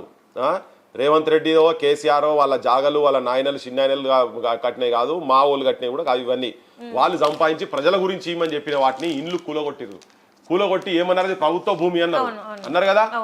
ప్రభుత్వ భూమి అని చెప్పిండ్రు, కొంత ప్రైవేట్ భూమి కూడా అన్నారు, వాళ్ళు ఇల్లీగల్ కట్టుకున్నారు అన్నారు. మరి అందులోనే కొంతమందికి మళ్ళీ గవర్నమెంటే ఇచ్చింది. మరి ఎందుకు కూలగొట్టినట్టు? కోర్టు ఆర్డర్ ఉన్న తర్వాత కూడా కూలగొట్టిండ్రు. దాదాపు మొత్తం అందరు ప్రజలకు కలిపి దాదాపు 26 కోట్ల రూపాయల నష్టం అందరికి జరిగింది. పేదోళ్ళు, మా చిన్న కటిక పేదలు, ఉల్లిగడ్డలు, పల్లీలు, రోడ్ల మీద కంకులు, ఇళ్ళ పాష్ పనులు చేసేవాళ్ళు, రంగులు వేసేటోళ్ళు, ఎలక్ట్రీషియన్ పనులు చేసేటోళ్ళు, చిన్న పనులు చేసేటోళ్ళు. కానీ ఇక్కడ పిహెచ్డీలు, డిగ్రీలు కూడా ఇక్కడికి వెళ్ళి చేసిన వాళ్ళు ఉన్నారు తెలుసా. అమ్మాయిలు, ఆడపిల్లలు, ఇంజనీరింగ్ చదివిన పిల్లలను కేసులు పెట్టి ఇబ్బంది పెడుతున్నారు. ఏం గతి లేకపోయాడుంటే వాళ్ళ భూములను ఖాళీ చేపించి ఆ భూముల మీద బాగా పైసలు ఉన్న వాళ్ళ కళ్ళు పడ్డాయి. తుమ్మల నాగేశ్వరరావు అని టీము, వీళ్ళందరిది, పొంగులేటి శ్రీనివాసరెడ్డి, వీళ్ళ చుట్టుపక్కల ఉంటాయి. ఇవన్నీ కూలగొట్టి పెట్టిరు కదా. వీటి మీద ఇంకా మా పోరాటం ఉన్నది. దీని మీద ఎవరు మాట్లాడితే వాళ్ళని ఖమ్మంలో జైలు వేస్తున్నారు. పోతున్నాం మేము, మళ్ళీ కూడా పోతాం ఆడికి, మళ్ళీ పోతాం. ఎంత లిస్ట్ తయారు చేసినాం కంప్లీట్ గా. ఈ లిస్ట్ అంతా రేపు ఈ పనిలో ఉన్నాం మేము, ఉట్టిగేం లేము. వాళ్ళు కూడా ఓపీడీఆర్ వాళ్ళు కూడా చాలా దీని మీద చాలా శ్రమ పడుతున్నారు. వాళ్ళంతా కలిసి కూర్చొని, అక్కడ లోకల్ అంతా కలిసి కూర్చొని తయారు చేసిన ఇవన్నీ. రేపు వీటి గురించి మేము బరాబర్ కొట్లాడతాం. ఈ 4 రోజులు ఆడ తిరిగి ఇప్పుడు పవన్ కళ్యాణ్ అంశం వచ్చింది. పవన్ కళ్యాణ్ వస్తే పొక్కలు ఏంటో మొత్తం తీసి చూసినాము. మేము దానికి పోయినాము, భూమి దానిది కాదు అని చెప్పినాం, గవర్నమెంట్ అని చెప్పినాం. మమ్మల్ని అక్కడ పోతే ఆయనే స్టేట్మెంట్ ఇచ్చిండు, ట్రెస్ పాస్ అని చెప్పని. మరి అదో కావునో కాదో గవర్నమెంట్ చూడాలి, మమ్మల్ని బొక్కల వారాలి, ఆయన బొక్కల వారాలి కదా. వెలుగుమట్ల, కుమ్మెర రైతుల దగ్గర పోయినాం. రైతులు ఎవడు ఏం చేస్తారు, అలా గోసలు 2 నెలల నుంచి ఆడ పండిన పంటను కొనే దిక్కులేదురా నాయన అని చెప్పని ఆ తూకం వేసింది కూడా వర్షానికి తడుస్తున్నాయి. అక్కడనే గడ్డంలో పడి మొలకలు వచ్చినాయి, గడ్డంలో పడి చచ్చిపోతున్నారు. అవి కొనుమని చెప్తున్నాం. వాటి గురించి పోయి మాట్లాడుతున్నాం. ఎక్కడెక్కడైతే ప్రజా సమస్యలు, ఇలా నిరుద్యోగుల సమస్యలు ఇప్పుడు నువ్వు అన్నప్పుడే మాట్లాడినా, వాళ్ళ మీద వాళ్ళను ఏంది సెల్లెల్లో పెట్టి హింస చేస్తున్నారు, మానసికంగా డౌన్ చేస్తున్నారు అని చెప్పని. వీటన్నిటికి ఏముంటుంది, వీటికి ప్రజాపక్షాన నిలబడి మాట్లాడటం మీద పాలకులు ఎప్పుడు కూడా స్ట్రాటజికల్ గా ఇటువంటి వాళ్ళ మీద చేస్తూనే ఉంటారు. వాళ్ళు బురద జల్లే ప్రయత్నం చేస్తుంటారు. ఏం దొరకకుంటే క్యారెక్టర్ అసాసిన్ చేసే ప్రయత్నం చేస్తారు. అవి కూడా చేస్తారు, మానసికంగా డౌన్ చేసేందుకు. కానీ ఇక్కడ పృథ్వీరాజ్ అసలు ఓడట్లా అంత ఈజీగా మానసికంగా డౌన్ అయ్యేటోడు లేడు. లేదు, నాకు లేదమ్మా. నేను మాట్లాడే దాని మీద నేను ఎప్పుడే చెప్తా, ధర్మమునకు పిరికితనము లేదు, సత్యవాక్యమునకు చావు లేదు. అరే ఏం థ్రెటన్ చేస్తారమ్మా, ఏం చేస్తారు థ్రెటన్ కాల్స్ ఏం చేస్తారు చెప్పు. ఏం నాకైతే రాలే ప్రాణభయం కానీ లేదంటారు. ప్రాణభయం. తెలంగాణ ఉద్యమంలో చచ్చిపోయినాం అనుకున్నాం, ఇప్పుడు దాకా బతికున్నాం. ఇదంతా బక్షిషే మాకు, ఇదంతా కొసరు మాకు వచ్చిందంతా. ఇక సచ్చిదాకా జనం గురించే కొట్లాడతాం, కానీ ఒక రైట్ పాత్రలో కొట్లాడతాం. ఎవరికి భయపడేది లేదు, ప్రజల పక్షాన ఉంటాం. దుర్మార్గులను, మోసం చేసేటోళ్ళను, అన్యాయం చేసేటోళ్ళను ఎండగడతాం. ప్రజలకు వాస్తవాలు చెప్పే ప్రయత్నం చేస్తాం. ఒక్కొక్కసారి ప్రజలు వింటారో వినరో తర్వాత సంగతి, కానీ మేము మాత్రం అదే పనిగా నిరంతరం పోతున్నాము. కానీ దుర్మార్గుడు అవతల ఎంత బలవంతుడైనా పర్వాలేదు, చలి సీమలు ఏకమై పాము కనుగు అంటే సర్పాల కనుగుడ్లు ఎట్లా బీక్తామో అట్లా సలిసీమలను ఏకం చేసే పనులనే మా బోటలో మీరు కూడా పవన్ కళ్యాణ్ గారి అంటే సుమతి శతకాలు చెప్తారా? పవన్ కళ్యాణ్ ఎవరమ్మా, ఆయనకేమొస్తుంది, ఆయన రాసి ఇచ్చినే చదువుతాడు. మేము చిన్నప్పటి నుంచి చదువుకున్నాయి, తర్వాత మేము పాటించేటి అవి. ఆయన ఆచరణ ఉండదు. చిత్తశుద్ధి లేని శివ పూజలు చేస్తాయని ఆయనే. బాండశుద్ధి లేని పాకమేలా, ఆత్మశుద్ధి లేని ఆచారం అది ఎలా. ఆత్మశుద్ధి లేదు ఆయనకు. ఈ ఆత్మశుద్ధి లేనోనికి 1 లక్ష రూపాయలు ఇవ్వగానే ఇంత పెద్ద న్యూస్లు వస్తాయి. ఈయన పేద ఉద్ధరించినట్టు మొత్తం ఇక తెలంగాణలో ఉన్న చిన్నపిల్లలకి ఎవరెవరికి ఏమేమి రోగాలు అంతా ఈయన తీర్చిదిద్దినట్టు ఈ పేపర్ వాళ్ళు ఇట్లా వేస్తారు. ఇంత పెద్ద టాబ్లెట్ ఐటమ్లలో వేస్తారు. ఇక్కడ మీరు మాట్లాడింది అంతా చూసుకున్నట్టయితే కొంతమంది మేధావులు తెలంగాణ ఉద్యమకారుల ముసుగులో తెలంగాణకి ద్రోహం చేస్తున్నారు అని చెప్పేసి కొన్ని వార్తలు కూడా వస్తున్నాయి. ఈ వార్త మీరు నమ్ముతారా? నిజంగా తెలంగాణ అంటే ఉద్యమకారులం అని చెప్పేసి ముసుగేసుకొని తెలంగాణకి ద్రోహం చేసే వాళ్ళు ఉన్నారంటారా? ఇప్పుడు నిన్న మొన్న కొద్దిగా ఎప్పుడైతే తెలంగాణ అస్తిత్వం ఆత్మగౌరవానికి మధ్యలో ఉన్నో తెలంగాణ వ్యతిరేక శక్తులు, ఒక దిక్కేమో ఇది ఉన్నది, ఇంకొకటేమో దీన్ని ఈ ఆధిపత్యాన్ని ఆంధ్ర ఆధిపత్యాన్ని చూపించేటువంటి మధ్యలో యుద్ధం జరుగుతున్న క్రమంలో అది విగ్రహాలది కావచ్చు, పవన్ కళ్యాణ్ దండయాత్రలు కావచ్చు, భూతు పురాణాలు కావచ్చు, ఈ రెండింటి మధ్యలో జరుగుతున్నటువంటి యుద్ధంలో బరిగీస్తే ఎవరు తెలంగాణ ఆత్మగౌరవం పక్షాలు ఉన్నారు, ఎవరు ఆంధ్ర ఆధిపత్యానికి వత్తాసు పలికి వాళ్ళ దగ్గర ఆల్సిషన్ డాగ్స్ లకి ఎవరైతే మొరుగుతున్నారో ఏందో క్లియర్గా తేటతెల్లమైంది. జనానికి అర్థమవుతుంది. బరాబర్ ఉన్నారు, అట్లా లేరని ఏం కాదు. ఒక స్టేజ్ ఎందుకు వాళ్ళని గట్టిగా మందలిస్తలేరు, ఎందుకు మాట్లాడతలేరు? ప్రజలు చూస్తున్నారు కదమ్మా, ప్రజలు డిసైడ్ చేస్తారు, ఎవరేందో ప్రజలు డిసైడ్ చేస్తారు. మీరు మాట్లాడరా వాళ్ళ గురించి? అవకాశం నేను టైం వచ్చినప్పుడు బరాబర్ మాట్లాడతాను. ఎందుకు మాట్లాడుతున్నాను, ఇప్పుడు కేటీఆర్ అసెంబ్లీల గురించి కూడా మాట్లాడుతున్నాం కదా, బీఆర్ఎస్ పార్టీ వైఖరి గురించి కూడా చెప్పినాం. విగ్రహము అమీర్పేట్ మైత్రివనం దగ్గర ఎన్టీ రామారావు విగ్రహము ఎప్పుడైతే ముఖ్యమంత్రి పెడతా అన్నాడో అన్న తెల్లారే కేటీఆర్ ఏమన్నాడు, మేము కూడా అక్కడనే పెడతామన్నాడు. కేటీఆర్ ఉండి మేము అక్కడ పైడి జయరాజ్దో, ప్రభాకర్ రెడ్డిదో, శ్రీనారాయణ రెడ్డిదో, గద్దర్దో, ముచ్చరత్న గారిదో, సుక్క సత్తయ్య గారిదో, మిద్దరాములు గారిదో పెడతామని చెప్పలే. ఆయన కూడా ఎన్టీ రామారావు విగ్రహం పెడతానే అన్నాడు. మరి ఆయన ఎవరి ఆత్మగౌరవానికి ప్రతీక? మనకైతే కాదు, మనకు ఆ ప్రతీకలు బొచ్చడు మంది ఉన్నారు. మరి ఈయన కూడా తప్పు చేసినప్పుడు ఈయన కూడా అంటున్నాం కదా, అంటాం, బరాబర్ అంటాం. అంటే ఆ ఒప్పు చేస్తే ఎవరైనా మెచ్చుకుంటాం. ఇలా కంపల్సరీ అంటే నీ పార్టీ ఆలోచన విధానం ఎట్లున్నది, అట్లా ఇండివిజువల్స్ కూడా కొంతమంది ఉంటారు. కొంతమంది పమరియన్ డాగ్స్ ఉంటారు, వాళ్ళ ఇళ్ళ కాడ కూర్చుంటారు. కొంతమంది ఆల్సిషన్ డాగ్స్ ఉంటారు. కొంతమంది ఎక్కువ మరుగుతారు, కొంతమంది తక్కువ మరుగుతారు. అటువంటి వాళ్ళు జనం డిసైడ్ చేస్తారు, జనం చూస్తారు కదా. ఇప్పుడు నేను అరే ఎందుకు చూడరు, 10 సంవత్సరాలు మాకు ఈ దొర పాలన వద్దు, ఈ గడిల పనుల వద్దు అని చెప్పేసి కాంగ్రెస్ ప్రభుత్వాన్ని ఎంచుకున్నారు. ఎందుకు ఎంచుకున్నారంటే కాంగ్రెస్ ప్రభుత్వం వస్తే రైతు రాజ్యం అవుతుంది, మా కష్టాలన్నీ పోతాయి, మాకు ఉద్యోగాలు వస్తాయి, నిరుద్యోగులు నమ్మిండ్రు. అట్లాంటిది ఈరోజు చూసుకున్నట్టయితే అరే వీళ్ళకన్నా వాళ్ళే నయం ఉన్నట్టున్నది కదా, మాకు పెన్షన్లు వస్తలేవు, మా బాధలేంది, మా గోసేంది, మేము ఇట్లా చచ్చిపోతున్నాం. రైతులకి కూడా రైతు భరోసా వేస్తలేరు, ఎకరానికి 6,000 వేస్తున్నారు. మొన్న కూడా చూసి మొత్తం కూడా వేస్తలేరు అని చెప్పేసి అంటున్నారు. ఇప్పుడు మరి ఇప్పుడు మనకి ఇప్పుడు నెక్స్ట్ ఎలక్షన్స్ లో ఎవరిని ఎంచుకోవాలి? బీజేపీని ఎంచుకోమంటారా, మరి లేకపోతే కొత్తగా వచ్చిన టీఆర్ఎస్ కవిత గారిని ఎంచుకోవాలంటారా, లేకపోతే తీన్మార్ మల్లన్నని ఎంచుకోమంటారా? అది కాదు ఇది కాదు అంటే మరి ఇప్పుడు ఇక్కడ పోటీ చేస్తా అంటున్నా జనసేన ఎంచుకోమంటారా? ఎవరిని ఎంచుకోవాలంటారు మీరు చెప్పండి. నేను ఉన్నది చెప్తున్నా. కాంగ్రెస్ కూడా కేసీఆర్ పాలనను జనం చూసిండ్రు ఎక్కువ అన్నట్టు. గోవిందా గోవిందా అని అన్ని పాపాలు చేసి తిరుపతి పోయినాం కదా, తిరుపతి పోగా పాపాలన్నీ పోతాయి అన్నట్టు. కానీ అక్కడ అసలు పాపాలు సిబిఐ ఈడీల దగ్గర మొత్తం దగ్గర పెట్టుకున్నారు కాబట్టి ఈ ఎంపీలు అందరూ పోతున్నారు. అట్లా వాళ్ళకేం ఏం నష్టం జరుగుతుంది? దేశం ఏడనన్నా పోని, జనం ఏడనన్నా పోని, నేను మంచిగా ఉండాలి, నా పదవి జాగ్రత్తగా ఉండాలి, నా కుటుంబం మంచిగా ఉండాలి, మాకు ఆస్తిపాస్తులు జాగ్రత్తగా ఉండాలి, ఇవే కావాలి. అందుకే మొత్తం అవినీతి పరులందరూ ఇప్పుడు ఎమ్మెల్యేలు ఎంపీలు ఇక్కడ తక్కువ ఉన్నారా? అంటే ఇప్పుడు ఇక్కడ ఏంది, వీళ్ళు ఇట్లా అవినీతి చేసుకుంటూ పోతే బీజేపీ వాళ్ళనేమో తీసుకుంటుంది. ఇప్పుడు రేపటి రోజున బీజేపీ గనక ఇక్కడ నేషనల్లో వచ్చినా లేకపోతే రాష్ట్రంలో వచ్చినా పరిస్థితి ఎట్లా ఉంటుంది అంటారు? రాష్ట్రంలో వచ్చడం ఈజీ ఏం కాదు. వాళ్ళు నెక్స్ట్ టార్గెట్ సౌత్ ఇండియన్ పెట్టుకున్నారు కదా. మొన్న ఇక్కడ చూసుకున్నట్టయితే తమిళనాడులో ట్రై చేసిండ్రు, అన్నమలనే పక్కకు పెట్టిండ్రు. ఇప్పుడు అన్నమల రాజీనామా చేసేసి ఆయన సొంతంగా ఒక పార్టీ పెట్టుకుంటున్నారు. ఇక్కడ తెలంగాణలో చూసుకుంటే ఆల్రెడీ ఇక్కడ ఎమ్మెల్యేలు ఉన్నారు, ఎంపీలు ఉన్నారు. అంటే ఇక్కడ ఎంతో కొంత ఉన్నట్టు అనిపిస్తుంది కదా ఇక్కడ. ఇప్పుడు వాళ్ళు ఎప్పుడైతే యాంటీ తెలంగాణ స్టాండ్ కంటిన్యూస్ గా నరేంద్ర మోడీ నుంచి ఆ పార్టీ ఎంపీలు కావచ్చు వీళ్ళందరూ తీసుకుంటున్నారు. తెలంగాణకు వ్యతిరేకం ఉన్నటువంటి పవన్ కళ్యాణ్ ఇంటికి నరేంద్ర మోడీ పోవుడు, చంద్రబాబు నాయుడు ఇంటికి పోవుడు, ఇక్కడ లోకల్ మా కిషన్ రెడ్డి అని ఇంటికి పోయినా లేకపోతే దత్తాత్రేయ గారి ఇంటికి పోయినా మా సొంటోళ్ళమన్నా అరే పాప ఎప్పటి నుంచో వర్క్ చేస్తున్నారు వాళ్ళు పార్టీలా అన్నట్టుగా మురళీధర్ రావు లేకపోతే ఇంకెవరో గటువంటోళ్ళ దగ్గర పోతేనన్నా ఏమైనా ఉండే కావచ్చు. కిషన్ రెడ్డి అయితే అసలు మొదటి నుంచి అదే పని పెట్టుకున్నాడు కదా. గటువంటోళ్ళు ఇటు ఇవాళ ఒక్కొక్క రకంగా తెలంగాణ రాజకీయ నాయకత్వాన్ని అవమానపరుస్తున్నట్టే. ఎప్పటి నుంచో ఇక్కడ వాళ్ళు కొట్లాడుతున్నటువంటి వాళ్ళు, మనకు అభిప్రాయ భేదాలు ఉండొచ్చు వేరే విషయం, కానీ యాజ్ ఎ బీజేపీ పార్టీకి ఆయన మాత్రం కింది నుంచి మిదాంగా కొట్లాడినటువంటి వాళ్ళు ఉన్నారు కదా. అటువంటి వాళ్ళ దగ్గర పోతే నువ్వు ఒక ఉదాహరణ లెక్కవు పవన్ కళ్యాణ్ దగ్గర పోడండి. అంటే తెలంగాణ వ్యతిరేక శక్తులు అందరూ అదే పవన్ కళ్యాణ్ ఇప్పుడు వచ్చి విషం చింపుతున్నాడు, ఉగ్రవాదులు అంటున్నాడు. తెలంగాణ వాదం అంటే ఉగ్రవాదం అనే పదాలు వాడుతున్నాడు ఆయన. చెప్పిన ఢిల్లీలో కూడా సేమ్ అదే చెప్తున్నాడు. ఎందుకంటే ఆడ నరేంద్ర మోడీ చెప్పిస్తున్నాడు తెలంగాణ వ్యతిరేకం చెప్పుకుంటా. మళ్ళీ ఇక్కడికి వచ్చిన తర్వాత రామచంద్రరావు కూడా అధ్యక్షుడు కూడా వాళ్ళకే సపోర్ట్ చేస్తున్నాడు. చేస్తుంటే బీజేపీలు వాళ్ళ మీద డిపెండ్ అవుతుంది కదా. తెలంగాణ గురించి వ్యతిరేకంగా మాట్లాడి ఈ ప్రాంత వ్యక్తిత్వాన్ని అపహాస్యం చేసినట్టుగా చేసి అవమానపరిచేటట్టుగా చూసేటువంటి రాజకీయ వ్యవస్థను తెలంగాణ ప్రజలు ఎట్టి పరిస్థితిలో యాక్సెప్ట్ చెయ్యరు.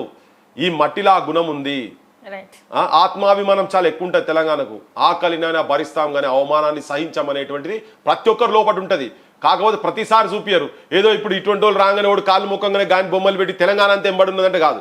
ఇక్కడ నేను చెప్పిన కదా బార్కింగ్ డాగ్స్ ఉన్నాయి, they will just BARC, but real biting dogs కూడా తెలంగాణలో ఉన్నాయి. అవి తిరగబడతాయి, కరుస్తాయి. అది ఆ రోజు ఎక్కువ రోజులు కూడా ఏం లేదు. అందుకని బీజేపీ వాళ్ళకు నిజంగా కూడా అవకాశం ఉండే పరిస్థితి ఉండేడ, కానీ వాళ్ళు దే లాస్ట్ దేర్ గ్రౌండ్. చేసుకుంటున్నారు. ఆల్రెడీ జరిగిపోయింది, డ్యామేజ్ చాలా జరిగిపోయింది. అరే ఒక్కరు మాట్లాడరమ్మా ఏంది నువ్వు అడిజిస్ అని చెప్పి ఒక సీనియర్ ఎవరైనా ఒక్కరు మాట్లాడలేదేంది అసలు ఏ బేసిస్లో దేనికి పోయినా. ఇంకోటి ఏంటంటే బీజేపీ వాళ్ళు వీళ్ళు ఒక ప్రమాదకరమైనటువంటి లైన్ ఒకటి ఏం తీసుకొస్తున్నారంటే వీళ్ళ ఇళ్లకు ఎప్పుడైతే పోయిండో యూనియన్ టెరిటరీ లైన్ తీసుకుంటున్నారు వాళ్ళు, తీసుకుంటున్నారు అనేది అర్థమవుతుంది. ఆ తెలంగాణ యాక్సెప్ట్ చేస్తుందా? బగ్గుమంట తెలంగాణ వీణం తెంచే ప్రయత్నం చేస్తున్నారు కదా. రక్తగీతమై రాసుకుంటుంది అది మొత్తం, తెలంగాణ మొత్తం అంటుకుంటుంది. అది వాళ్ళకి తెలుస్తలేదు. ఇప్పుడు వాళ్ళు చూసిరు పుష్కర కాలం అయిపోయింది, మనమేంద్రాబాయ్ చాలు ఏదంటే అది చేస్తాం అనుకుని వచ్చిండ్రు. వస్తే తెలంగాణ ఒక్కసారి కన్నెర చేసి తిరగబడితే ఏమైంది ఆఖరికి? సో అది జరుగుతుంది. ఏదో నువ్వు రాజకీయంగా నువ్వు ఎట్లన్నా రా ఎట్లన్నా పో. ఇప్పుడు ఏమంటారు ఆడికి వస్తే మమ్మల్ని రాని. అరే నిన్ను ఎవడరాబాయి రానియది అన్నది. ఇప్పుడు ఎందుకు రానివ్వలేదు? గతంలో తెలంగాణ వచ్చిన తర్వాత ఇక్కడ వాళ్ళు రాజకీయంగా అంటే ఎలక్షన్స్ లో పార్టిసిపేట్ చేసిండ్రు.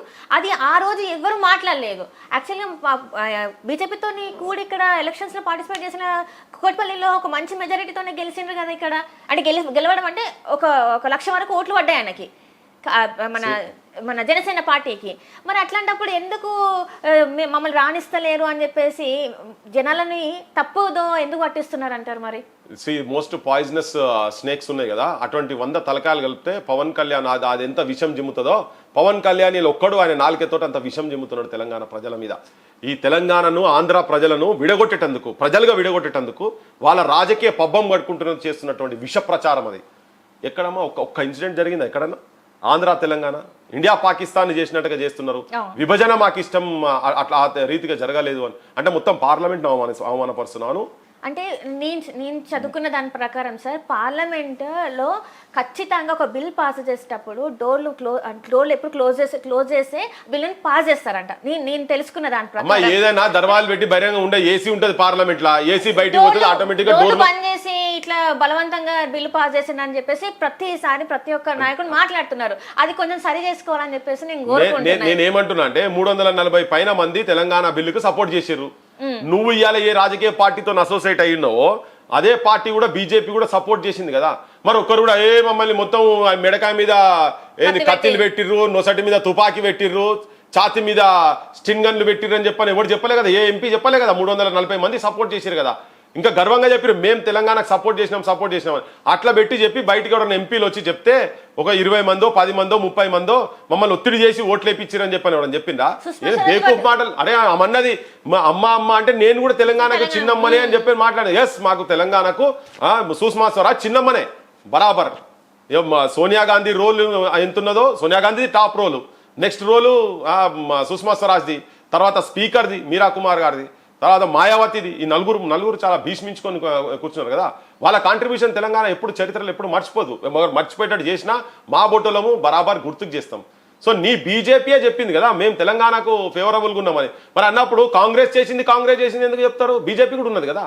ఏడ నష్టం జరిగింది నీకు చాతగాక మీరు విలాసాలకు అలవాటు పడి మీరు చేసే పనికి చక్కగా చెయ్యక. అందుకే నేను అన్నా శనివారం ఆదివారం వస్తే మీకు ఏం పని రాబాయి హైదరాబాద్ వస్తుంది. ఎందుకు మీరు ఒక వీళ్ళిద్దరు పేర్లే తీశాను నేను, చంద్రబాబు అండ్ పవన్ కళ్యాణ్ పేరు తీశాను. మీతో ఎవరి గురించి మాట్లాడలేదే.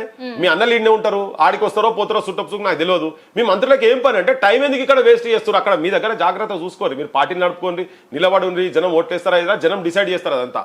కానీ నీ లోపటి నుంచి ఇండియా పాకిస్తాన్ లెక్క అయినట్టుగా అయ్యింది. మాకు ఇష్టం లేకుండే 11 రోజులు నేను ఏదో చచ్చిపోయింది, తెలంగాణ చచ్చిపోయింది కనుకనే 11 రోజులు నేను ఏంది మన ఇంట్లో ఇక్కడ చచ్చిపోతే 11 రోజులు మనం అన్నం అంటే కూడులు ఇవన్నీ పెడతాం కదా, మొక్కులు ఉంటాయి కదా, మార్నింగ్ డేస్ ఉంటాయి కదా మన దగ్గర, సంతాప దినాలు ఉంటాయి కదా. ఆయన సంతాపం ప్రకటించిన తెలంగాణ ఫామ్ అయితే పవన్ కళ్యాణ్ సంతాపం ప్రకటించిన ఆయనే.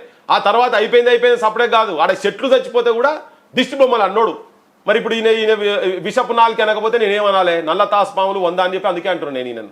ఇది ఇక్కడ కూడా కాదు, మళ్ళీ హైదరాబాద్కి వచ్చి నీ అయ్యా జాగీరా అంటాడు. ఆయన అయ్యా జాగీర్ అయినట్టు తట్ట మట్టి పోసినోడు కాదు, పోసిండ దేనికన్నా చెంబేడి నీళ్లు పట్టుకొచ్చినోడు కాదు. ఆడికెళ్ళి దాంట్లో చెప్పింది కదా నేను మొత్తం హైదరాబాద్ మొత్తం తిరిగినా, ఆదిలాబాద్ అడవులల్లా తిరిగినా నేను. అసలు ఎవరు ఆపిరమ్మా? ఇప్పుడు నేను అదే చెప్పిన, బార్డర్లో ఏమన్నా మా ఊళ్ళు ఏమన్నా బందుకు పట్టుకొని నిలబడరా, నువ్వు ఎట్లా వస్తారా బాయ్ పవన్ కళ్యాణ్ షూట్ చేసి పడేస్తాను ఏమన్నా నీ ఇప్పుడు మాట్లాడుతున్నావు ఒకలబట అమరుల కుటుంబాలు ఉన్నాయి, 1200 మంది కుటుంబాలు, 12 మంది కుటుంబాల సాక్షి అందరు నాయకత్వం వహించిండ్రు. ఈ మొగైన పేద చేసినట్టు ఈయన ఎవడాపిండే పోయి స్థూపం కాడికి వచ్చి దండం పెట్టంగా నేను బంధు పట్టుకొని నిలబడ్డాను. పృథ్వీరాజ్ వచ్చి షూట్ చేస్తారా భయ్ నిన్నని చెప్పని నేను కూర్చున్నాడా, లేకపోతే తెలంగాణ యువకుడు వచ్చిండా? దాని చుట్టుకెళ్ళి ఎన్ని 100 సార్లు పోయినావో ఏమో. ఆడిపోయి దండం పెట్టుకునేది నేను నీకు కాదు, ఎందుకంటే నీకు అది అవమానం. పోనీ గద్దరన మీద అంత ప్రేమ ఉన్నది కదా. చచ్చిపోయి ఇన్ని రోజులైంది, నేను పుట్టినరోజు చేసినావా, ఏదైనా సచ్చిన్నాడు చేసినావా, ఏదైనా దినం పెట్టినావా? ఓ 10 మందికి ఇప్పుడు 1,00,000 రూపాయలు అన్నావు కదా. ఏదైనా హాస్పిటల్ పోయి మా గద్దరని చచ్చిపోయిన రోజు ఇవ్వాలా, ఆ హాస్పిటల్ పోయి అట్టి పండు ఇచ్చినావు నువ్వేమన్నా, అంగుర పండు ఇచ్చినావా, సంతర పండు ఇచ్చినావా, అల్లనేడు పండుని ఇచ్చినావా నువ్వేమన్నా? కనీసం ఇంత చిన్నది గదని ఇచ్చినావా? ప్రేమలు మాత్రం ఒలగబోతు ఆయన సచ్చదాకా నేనున్నా అని మామూలు పోజులు కాదు ఆ మాటలు. ఇవన్నీ చేసిందంటే ఒక విష ప్రచారం తెలంగాణ జనం మీద. మళ్ళీ పాస్పోర్ట్లు అంటాడు. ఈ పాస్పోర్ట్ దగ్గర ఏందమ్మా, పాస్పోర్ట్ ఏంది నాన్ సెన్స్ మనిషి. అందుకనే నాలుకే ప్రమాదమైన నాలుకే. నేను ఆంధ్ర ప్రజలకు కూడా చెప్తున్నా, ఆంధ్ర ప్రజలకు కూడా ఈయన అనవసరంగా విద్వేషాలు రెచ్చగొడుతున్నాడు. ఈ బూతు సాహిత్యము, ఈ బూతులు మాట్లాడిపించడం, ఆయన క్యారెక్టర్ ఎక్స్పోజ్ అయింది. కానీ వాళ్ళని మాత్రం వదిలిపెట్టాం మేము. ఎవరెవరైతే బూతులు కథలు పడ్డారో వాళ్ళని వదిలిపెట్టాం. అదే మెసేజ్లు పెట్టిర్రు. చాలా భాషలు కూడా తెలంగాణ మేధావుల గురించి తెలంగాణ తల్లుల గురించి మాట్లాడడానికి అంతకన్నా ఎక్కువ ఉంటుంది, అంతకన్నా ఎక్కువ దుర్మార్గం ఇంకే ఉంటుంది. అదే జనం లోపల రేపు తీసుకోవతాం మేము బరాబర్. ఇదంతా కూడా కేంద్రం నుంచి వెళ్ళి ఆడిస్తున్న నాటకమే అంటారా, లేకపోతే ఇప్పుడు బీజేపీ రాష్ట్ర అధ్యక్షుడే పోయి కూర్చొని పవన్ కళ్యాణ్ కు సపోర్ట్ గా మాట్లాడినరు. మరి అదే బీజేపీ వాళ్ళు మా అమ్మల గురించి, మా అమ్మ రామచంద్రరావు తల్లిని కూడా మాట్లాడింది కదా. ఇప్పుడు మాట్లాడిన దాంట్లో తెలంగాణలో అని పెట్టినాక ఆయన కూడా తెలంగాణోడే కదా. మరి తన భార్య తన బిడ్డలను పిల్లలను కూడా అన్నట్టే కదా. మరి ఆయనకు రోషం లేదు.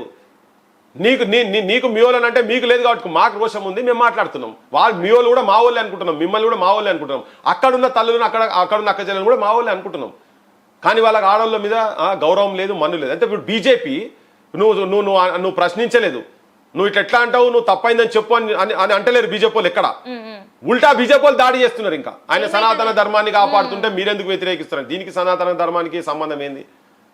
సో ఈ బీజేపీలు సపోర్ట్ చేస్తున్నారు కాబట్టి బీజేపీలు కూడా ఆయనతో కలిసే ఉన్నారని కదా, అది జనం కూడా చూస్తున్నారు. Right sir. The last final question sir. ఇప్పుడున్న జెన్జీలకి మన తెలంగాణ ఉద్యమం గురించి తెలుసా, మన తెలంగాణ ఉద్యమకారుల గురించి తెలుసా? ఏదైతే తెలంగాణ కోసం పోరాడిందో ఆ పోరాడింది తొలి దశ ఉద్యమమే కావచ్చు, మలి దశ ఉద్యమమే కావచ్చు, వీటన్నిటి గురించి జెన్జీ కిడ్స్ అసలు వాళ్ళకి ఒక అవగాహన ఉంది. ఎందుకంటే చాలా వరకు చూసుకున్నట్టయితే ఎక్కడ వాళ్ళు తప్పుదారి పడుతున్నారేమో అని అనిపిస్తుంది. మీకు అట్లా ఏమైనా అనిపించిందా చూస్తే? ఇప్పుడంతా సెల్ ఫోన్ యుగం అయిపోయింది. Those who forget history can never make history అని. ఓకే, చరిత్రను ఎవరైతే మర్చిపోతారో చరిత్ర సృష్టించలేరు. చరిత్ర సృష్టించాలంటే ఇప్పుడు కొత్త టర్మ్ అదే ఒకటి వాళ్ళు పెట్టిరు జెన్జీ అని, వాళ్ళ చేతులలో బాధ్యత బరాబర్ ఉంటుంది. కానీ నిజంగా కూడా ఒక సైంటిఫిక్ అప్రోచ్ తోటి వాస్తవాలు ఏంటి అనేది తెలుసుకున్న తర్వాత మీరు తీసుకునేటువంటి రూపాలు ఎట్లుంటాయి అనే దాని మీద నిర్ధారణ జరుగుతుంది. అది సక్సెస్ ఫెయిల్యూర్ అనేది కూడా దాని మీద ఆధారపడి ఉంటుంది. సో మీరు ప్రతి దాన్ని మళ్ళీ సూక్ష్మంగా ఎవడో ఒకటి రాసిన దాన్ని కాదు చరిత్ర, డీప్ గా డిగ్ చేయండి, లోపలికి డిగ్ చేసి అసలు ఏంటిది దాంతో గుణపాఠాలు ఏంటిది, ప్రపంచం గర్వపడే స్థాయిలో, ప్రపంచ మానవాళి గర్వపడేటువంటి స్థాయిలో ఒక రోల్ మోడల్ మూవ్మెంట్స్ ఇక్కడ, స్టూడెంట్ మూవ్మెంట్స్ ఇక్కడ అద్భుతంగా జరిగినాయి. త్యాగాలకు నిలువ తెలంగాణ అనేది, అస్తిత్వ పోరాటాల గురించి, ఆత్మ బలిదానాలు చేసుకున్నటువంటి నేల ఇది. వాళ్ళ భవిష్యత్తును తెలంగాణ సమాజం, తెలంగాణ నియసుంటి జంజీల బ్యాచ్ల గురించి ఇట్లా ఇట్లా ఇట్లా తర్పణం చేసినటువంటి నేల ఇది. బుల్లెట్ గాయాలకు, బుల్లెట్ తుటాలకు ఎదురొడ్డిన నేల ఇది. ఆ బ్యాచ్లై వాళ్ళ చరిత్రలు మొత్తం తెలుసుకొని మంచేందో చెడేందో జాగ్రత్తగా గమనించి అడుగులేస్తేనే సక్సెస్ ఉంటుంది, ఈ ప్రాంత విముక్తి ఉంటుంది, మానవాళికి తెలంగాణ ప్రజలకు ఒక గౌరవం ఉంటుంది అని చెప్పి నేను వాళ్ళకి విజ్ఞప్తి చేయాలి.